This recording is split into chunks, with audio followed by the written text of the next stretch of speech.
Everybody, welcome back to the Starved Rock Murders. I'm your host, Andy Hale. Welcome to everybody, all our supporters, all our listeners. Also, as always, a special welcome and shout out to the Will County State's Attorney's Office. I know that they're avid listeners of our podcast. So today, we've got a little time before this May hearing, this evidentiary hearing that we are ramping up and preparing for. I want to have an episode today where I talk about maybe some little oddities, some little topics that were not maybe big enough to have their own podcast episode, but I wanted to throw it out there. Some of them are a little more, not concrete, just ideas, things people have shared with me. Just an oddball kind of open mic night podcast. So I want to start with something a listener pointed out, a supporter pointed out. And I think this is really interesting, and you got to bear with me here. So let's start with part of Chester Weger's confession, okay? And I'm going to be showing you, and this is also going to be available on YouTube, so I'll be showing some of the documents. This is some testimony from Wayne Hess, where he was talking about what Chester Weger said to him in this purported confession. And what he says here, and I'm on page 2118, you can see the highlighted part I'm going to read. This is Wayne Hess describing Chester Weger. He talked to them at the bridge. If they would go back to the other end of the canyon, he would not harm them. He would not hurt them. And he says, he would tie them up in order to give him a chance to get away. He said that he wouldn't harm them if they would do that. Okay, let's pause there. When I read that, I always thought that part in Chester's air quotes confession was odd, that he needed to tie them up in order to give him time to get away. Okay, picture this. You got 3 50-year-old ladies in St. Louis Canyon, and you got, a 21-year-old Chester Weger who knows that canyon very well. If this really were true, do you think there's any chance the ladies would beat Chester Weger out of the woods? They're going to outrun him, outrace him. They're going to get back to the lodge before him.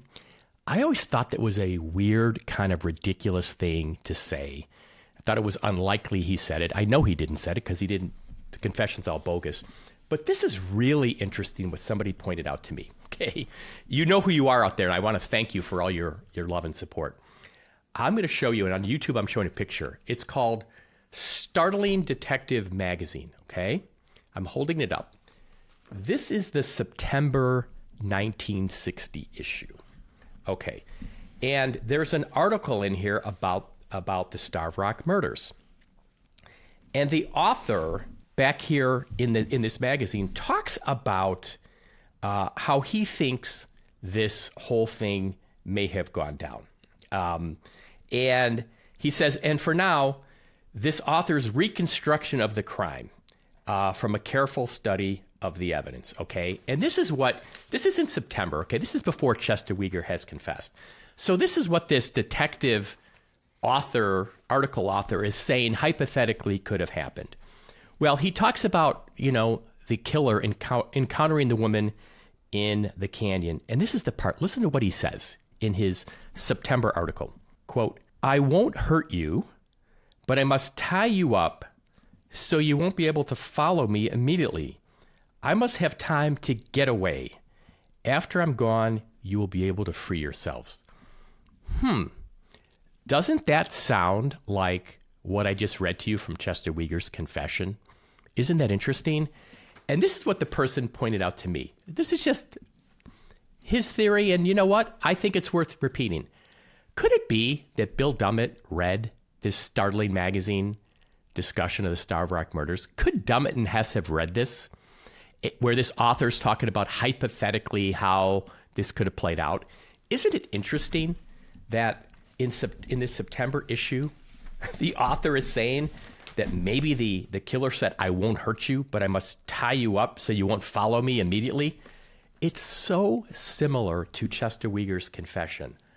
I just think that is a very interesting coincidence.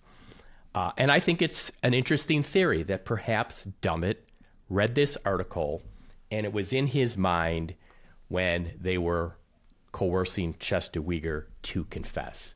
Super interesting, to be discussed. Okay, let's move on to our next topic, the lineup. Okay, just to explain the context of this lineup. This is in November, when Chester Weger gets arrested for murder.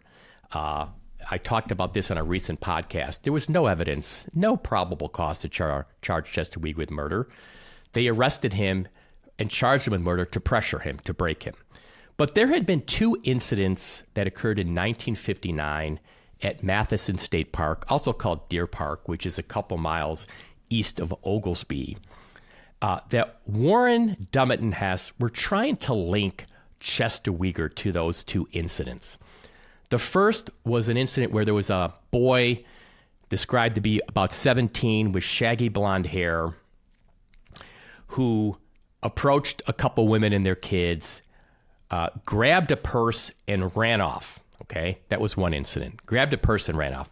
The second incident was more serious. A young couple, a boy 18, a young girl 17, claimed they were approached by a young man they described as 22 to 23 years old, long blonde hair and sideburns, with a rifle, who basically approached this young couple and wound up raping the young woman. Okay, so there was a lineup held after Chester Weger had been arrested. And Wayne Hess testified in the Starve Rock case in pretrial hearings that there was one lineup, and it took place between 8 and 8:30 p.m. This would have been November 16th, okay? Well, let's take a look at the photo of the lineup that Dummett and Hess prepared to show these people who had these encounters in Deer Park in 1959 to try to link it to Chester Weger, okay? This is the only lineup photo I've ever seen. This is the only one I have. And a shout out to Bob Petrie, the late Bob Petrie. I got this from his documents and appreciate all the hard work he put into this case. Bear in mind, before I show you this, a lineup is supposed to be people that reasonably look the same. Similar age, similar size, similar appearance, so that the person picking somebody out of a lineup, if they can, it's got to be it's like a multiple choice. It's got to be people look alike. Okay, it can't be somebody who just sticks out like a sore thumb. Look at this. Is that the most ridiculous, outrageously suggestive lineup you've ever seen? There's Chester Weger with four old men. So if you're showing that to these people in Deer Park, you see that 21-year-old boy that did this to you? That's the lineup you're going to create? That just shows you the incredible bad faith by Dummett and Hess to use that as your lineup. And if you look, you can go on YouTube, Andy Hill Podcast on YouTube. I'm showing this photo. It is so outrageous. But here's what I want to point out. This is something that a listener and supporter pointed out to me. Remember how I told you Hess said the lineup happened between 8 and 8:30? Look at the time on the clock in this photo. It's 4:45 p.m. 4:45 p.m. Okay? It does not jive with what Wayne Hess said. So that is odd. That is very, very odd. What is going on with this lineup and the timing? I want to point out that in talking about this lineup in the Starve Rock Murders book by Steve Stout at page 103, he says all three witnesses had previously identified Chester Weger as their assailant from photographs. Okay, well, if that's true, that's improper and suggestive. The police can't go show somebody a photo, one photo, and say, is this the guy? If you're going to show a witness photos, it has to be a photo lineup. There have to be 4, 5, 6 photos of different people. You can't just have a show up, just show a photo of Chester Weger. That is so suggestive and improper if that's actually what happened, which sounds like it did. I want to point out something else, and I've talked about this, but I don't think it gets enough attention.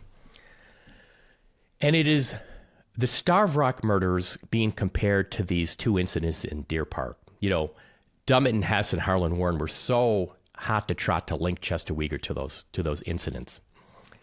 This is like comparing apples and oranges. It's like comparing, apples and grenades. In the two Deer Park incidents, the women were not beaten. In the first incident, the kid grabbed the purse and ran away, and the lady actually hit the kid with one of her purses, and the kid ran. He fled. The second case was an alleged rape. I will point out, I don't think Dummett, who investigated the case, believed the victims. It sounds like they were given lie detector tests.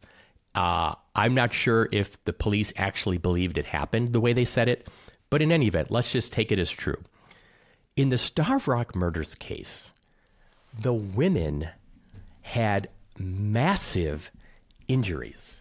Massive injuries. All three women had massive injuries. And I'm going to read from the forensic pathologist report, the guy that I hired to assess the case. With Mrs. Murphy, he says, blunt force injuries of the head from multiple directions. Mrs. Lindquist, there are blunt force head impacts from multiple different directions, extensive fracturing of facial bones, skull cap and base. There's evidence of a depressed skull fracture. For Mrs. Oding, there are blunt force head impacts from multiple directions. All three women had severe head injuries. And what the forensic pathologist said was the amount of force to cause these injuries is substantial. The Starved Rock murders case was nothing like what happened in Deer Park. I cannot overstate the devastation to these women's heads and faces, fractured skull, fractured facial bones. It was nothing like what happened in Deer Park. And there'd be no reason for Chester Weger to do this to three people. The amount of force used and the number of blows, it's just incredible. And so the whole idea that the Deer Park stuff being linked to Chester Weger and the Starved Rock murders is absolute nonsense. Let me come back to, I'm not done with this lineup yet, though. So the lineup was the night Chester was arrested, okay? Here's another oddity pointed out to me by some of my supporters and fans out there. Let's look at that lineup photo. Look at Chester Weger. You see how clean shaven he is there in that photo? Completely clean shaven in that photo, all right? Well, as you recall, after Chester Weger allegedly confessed, the next day they took him out to St. Louis Canyon for this reenactment.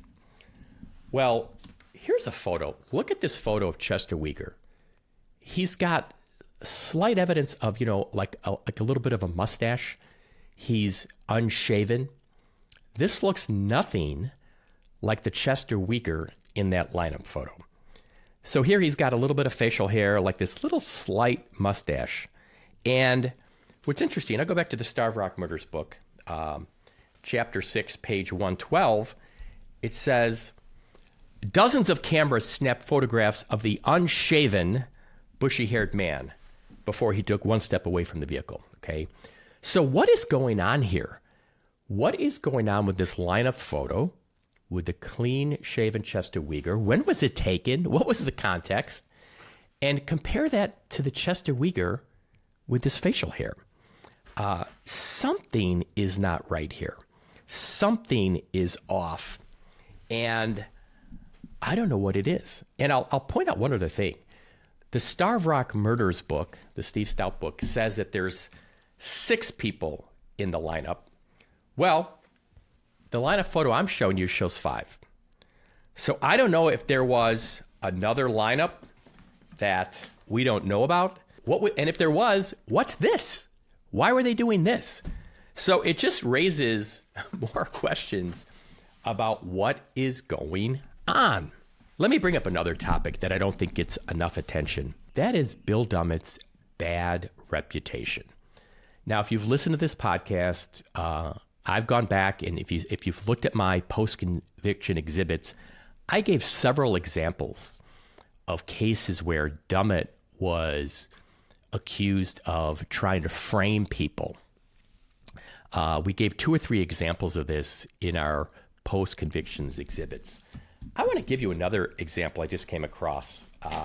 This is an article from March 14th, 1958, from the Streeter Times. I'm going to hold it up. I'm going to read it to you, okay? It says, under Ferracuti's questioning, Holliday explained he had implicated a fictitious Charles Stover in his confessions to Chicago police, State's Attorney Harlan Warren, and Deputy William Dummett. Holliday said he made up the alleged confessions to keep from being beaten, to please Warren and Dummett, and to keep Warren from prosecuting him on another theft indictment. He testified he also feared mistreatment from Dummett because the latter had a bad reputation in regard to handling prisoners. Okay, and if you recall, I mentioned this when I met with Louis Getch, the Justice of the Peace who's still alive. He's 95 years old. He kept referring to Dummett as Bad Billy Dummett. Bad Billy Dummett. So I think the thing everybody has to keep in mind here is we're talking about a sheriff's deputy who had a reputation as a dirty police officer, somebody who had tried to frame people, somebody who would use all kinds of improper techniques. That is the context in which this is happening, okay? And I don't think we can lose sight of the fact that Dummett is the one who obtained this confession, and we can't lose sight of Dummett's reputation for bad acts. All right, let's move on. I got another one. I talked about this way back in the day, but I think it's worth mentioning again. And it's just interesting to think about. I don't have an answer to this. But the official version is, and the women were murdered on Monday, March 14th. But I will say there is an issue with the clothing that I want to discuss. 3 separate people have said that one of the women was wearing slacks when they were seen on Monday. All right, I'm going to show you these documents, and I'll see if I can post these to the podcast website. I'm first going to refer to Arnold Daly. So he was the truck driver who drove by the canyon Monday afternoon, and here's what he described. He said, the question was, and I'm going to read you this part that's highlighted here. Would you have any idea how they were dressed? And Arnold Daly says, I noticed the one closest to the road. She had a tan jacket with skirt, and one was wearing slacks. Okay? Now, the questioner comes back to that topic. I'm going to keep going. See the part I've highlighted here? And says, question, you mentioned one lady was wearing slacks. Would you have any idea as to what the color of these slacks was? And Daly says, I couldn't say what color. It looked like plaid, a mixture of colors. Question, was it Mrs. Murphy wearing the slacks? Answer, I couldn't say. Question, and see, this is the thing. They know this is weird. The questioner knows something's off here. Question, you're sure one was wearing slacks? Answer, it looked like one was wearing slacks. Question, could you tell me which of the ladies had slacks on? Answer, no, sir. Question, did the others have skirts on? Answer, 2 were wearing skirts and 1 had slacks on. Okay, that's Arnold Daly. And if it was just one person, you could say, well, I don't know, maybe he got it wrong. Maybe he just didn't see what he thought he saw. But now I'm going to show you an April 11th, 1960 type memo of an interview with 2 women, a Mrs. Harbeck and a Virginia Stokowiak. And they were sitting in Miss Harbeck's house when they saw 3 women walk by. And what they recounted was this. And they said it was a little after, sometime after 1 p.m. One was wearing a checked coat. Another had a scarf around her head and thought they were wearing slacks. She said she wasn't sure one was wearing a jacket, but one might have been wearing slacks. In Mike's presence, she said she saw a check coat and slacks on these women. Okay, so now you've got Arnold Daly and these 2 women reporting slacks, but I got one more. Okay, so did they all get it wrong? Now we've got Emil Bohm. Okay, I'm holding this up. This is his question and answers. He was a janitor / custodian at the lodge. This is what he says. I was carrying logs for the fireplace when these 3 ladies were standing at the doorway of the lodge as I walked out.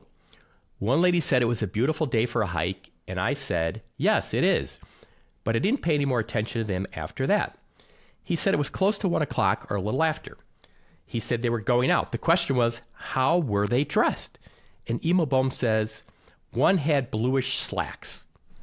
One had bluish slacks. And they ask him then later, question, could you definitely state whether or not one of these ladies was wearing slacks? See, the questioner certainly knows that something's wrong about this whole situation. He says, I couldn't swear to that either, but I thought she had dark blue slacks on. Okay? That is 3 separate groups of people that saw the women on Monday afternoon, and you got all 3 versions. One of the women is wearing slacks. Okay. Why is that important? It's important because nothing I have seen describes the women when their bodies were found as wearing slacks. I'm looking at the autopsy report. I'm holding this up. So for body A, which is Mrs. Murphy, it's noted she has a tan leather jacket, brown knit gloves. For body B, which is Miss Lindquist, it says she wears a dark brown tailor jacket, no skirt is present, a blouse, and a slip and stockings. And Mrs. Oding, body C, they say is wearing a gray twill jacket, a brown wool jacket, brown skirt, plaid galoshes, underpants are torn. There's no mention of slacks on the women or in the cave.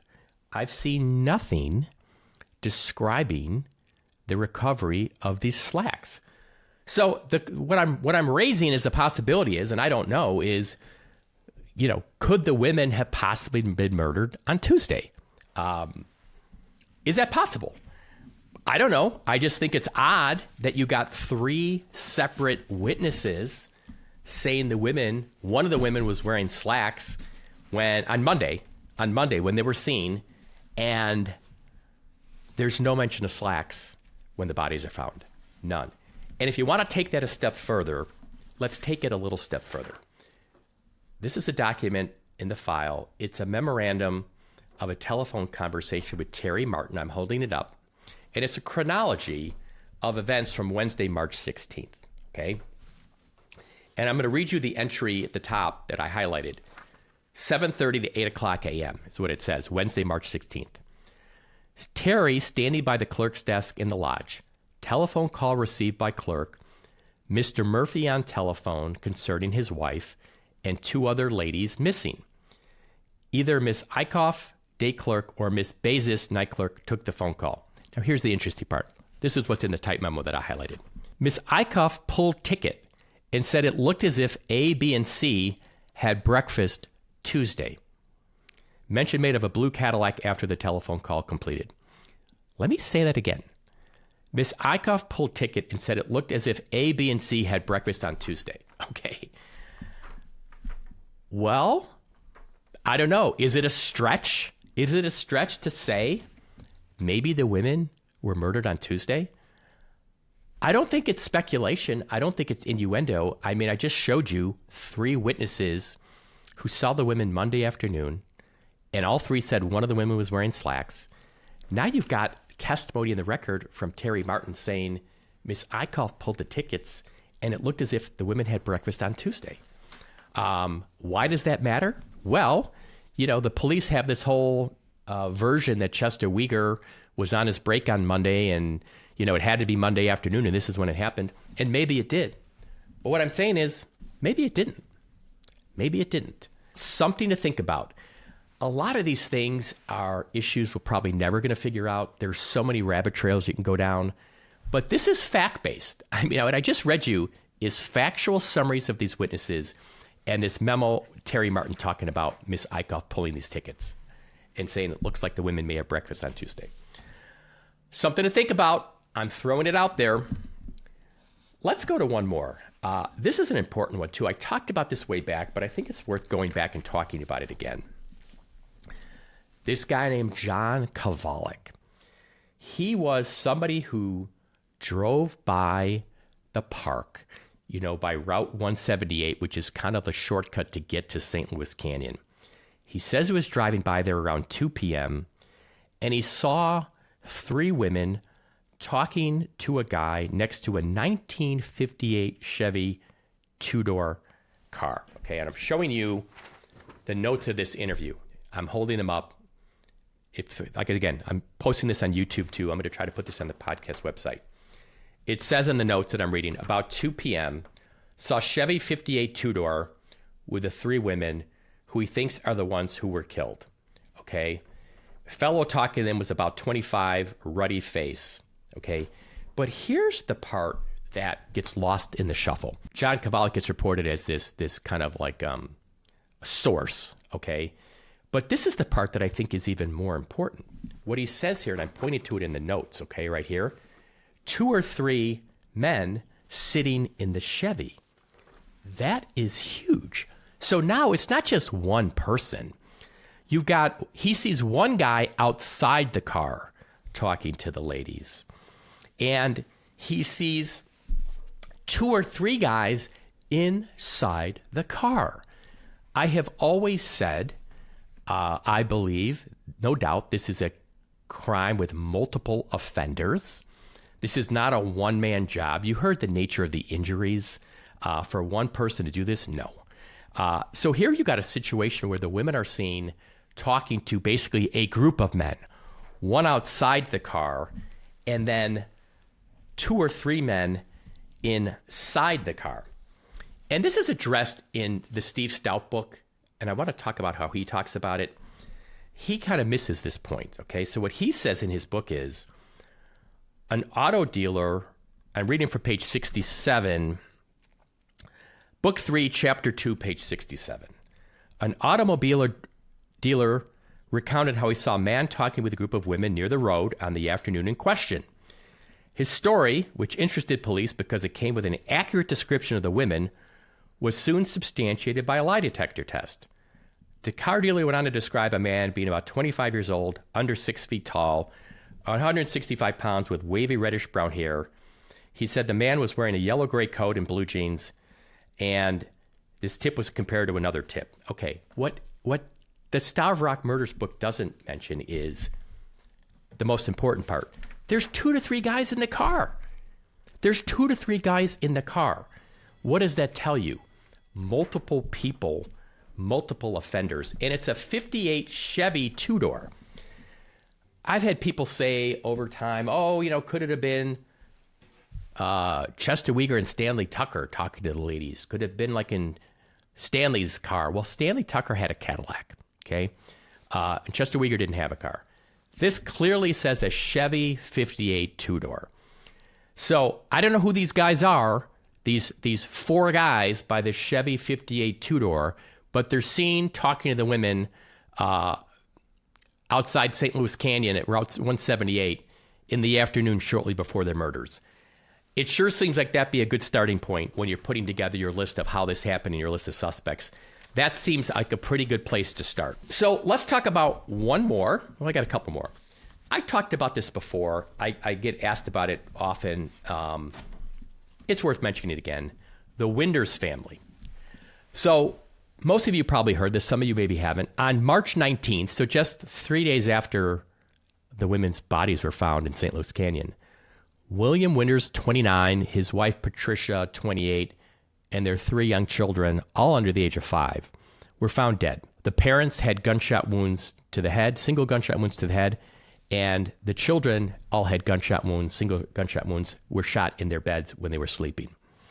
So there's been some speculation about whether this could be tied to the Starve Rock Murders case. The police said that they first said, the dad killed everyone, then killed himself. And then they switched it and said, no, the mom killed everyone and then killed herself because the way the bodies were positioned, I guess her body was on top of her husband's. I don't have any evidence that this is linked to the Starve Rock Murders case. There's been speculation. Did this family know something? Did they see something? That's just speculation. I have nothing factual to support that. But I will say a couple things stand out. Dummett is the one who investigated this case. Okay. That's a red flag to me. And is a mom really going to shoot her kids? Shoot them and then kill her husband and shoot herself? Is the mom really going to do that? I don't think so. I don't know what happened with the Winders case. I don't know why they were murdered, but I don't know if, I don't have any reason to say it was connected to Starved Rock. But I do think there's more to that story. And I don't think it makes sense that the mother, Patricia Winders, shot her 3 young kids as they slept in their beds, then shot her husband and shot herself. I don't believe that. I think there's more to that story. All right, 2 more issues and we'll wrap this up.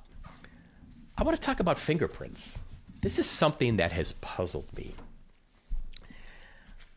Fingerprints, okay? There are articles, and I'm showing you one now, and it's highlighted, extensive fingerprint check is on, okay? And here's another one. Look at the headline here I'm showing you. It says, take fingerprints from park workers. And this is the first 2 paragraphs of the article.